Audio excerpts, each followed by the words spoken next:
So what I've been doing as a lead up for the Fantastic Four First Steps is kind of going through the tie-in comic that recently came out, causing as a little precursor, as a little bit of an extra, kind of get you familiar with these characters played by, Pedro Pascal as Reed Richards, Vanessa Kirby as Sue Storm, and so on and so forth. Just kind of getting you ready for this universe, getting you ready for these characters, because it seems like they're going to throw you into the story. And judging by what happens in the comic, which is a precursor to, of course, the movie, it seems like the origin story is kind of explained very briefly in the comic book. So we're going to jump into it right now because I don't believe the movie will do it. So this could be really helpful, but at the same time, it's a very generic way. I mean, it's kind of the way it usually goes for the Fantastic Four. Their powers are revealed with, they're bombarded in a blaze of celestial radiation. So something really interesting is, usually I believe it's cosmic rays, but now they're saying celestial radiation. And something really interesting about these characters is they don't become heroes once they get these powers, but instead they're already kind of heroes to the people surrounding them because of their scientific discoveries and everything going on with them. So it's quite interesting now that they add the power element to it.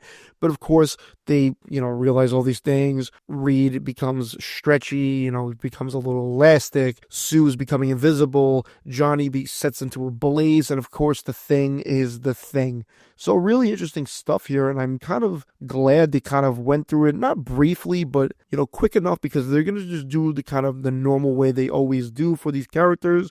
It is interesting. But the right excerpt says the team launched into space successfully. Their goal to gather data on cosmic rays. However, they faced an unexpected and catastrophic challenge. The spacecraft encountered an intense and unanticipated storm of cosmic rays. The cosmic rays penetrated the spacecraft's defenses, bombarding the crew with high levels of radiation.